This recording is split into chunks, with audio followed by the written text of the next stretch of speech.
জুলাই গণ অভ্যুত্থানের পর দেশ ছেড়ে ভারত পালিয়ে যান শেখ হাসিনা। তবে তার ছেলে সজীব ওয়াজেদ জয় অনেক আগেই যুক্তরাষ্ট্রে চলে গিয়েছিলেন এবং বর্তমানে সেখানেই অবস্থান করছেন। এরই মধ্যে নিউ ইয়র্কে একের পর এক হামলা, সংঘর্ষ ও বিশৃঙ্খলার ঘটনায় আওয়ামী লীগের নেতাকর্মীদের সক্রিয় উপস্থিতি দেখা গেলেও প্রশ্ন উঠছে, কোথায় জয়?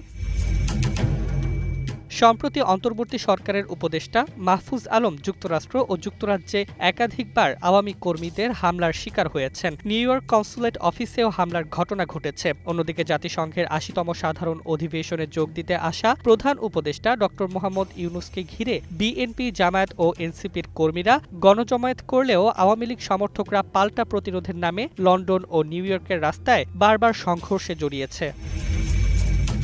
জ্যাকসন হাইটসে বিএনপি কর্মীদের ওপর আওয়ামী লীগের হামলায় ৩ জন গুরুতর আহত হয়েছেন। বিমানবন্দর থেকে শুরু করে কনসুলেট অফিস পর্যন্ত আওয়ামী লীগের উগ্র আচরণ শুধু প্রবাসী বাংলাদেশি নয়, আন্তর্জাতিক মহলেও উদ্বেগ তৈরি করেছে। যুক্তরাষ্ট্রের মতো দেশে ডিম নিক্ষেপ, ভাঙচুর, এমনকি গালিগালাজের মতো ঘটনা অভূতপূর্ব বলেই মন্তব্য করছেন বিশ্লেষকরা।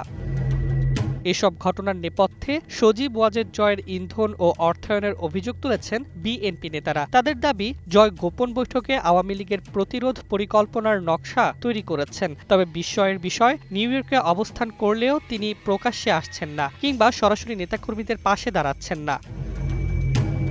ফলে নতুন প্রশ্ন উঠছে, কেন তিনি আওয়ামী লীগের কর্মীদের ছায়ায় রয়ে গেছেন? তার দায়িত্বশীলতা ও আন্তরিকতা কতটুকু? নেতাকর্মীরা যখন প্রকাশ্যে আন্দোলন ও হামলায় সক্রিয়, তখন জয়ের আড়ালে থাকার মতো বিষয়টি রাজনৈতিক মহলে তৈরি করছে নানা জল্পনা। জনমনে এখন আলোচনার ঝড়, নিউ ইয়র্কে আওয়ামী লীগের তৎপরতার পেছনে কি সত্যিই জয়ের গোপন ভূমিকা আছে, নাকি তিনি দলের প্রতি দায়বদ্ধতা থেকে দূরে সরে যাচ্ছেন?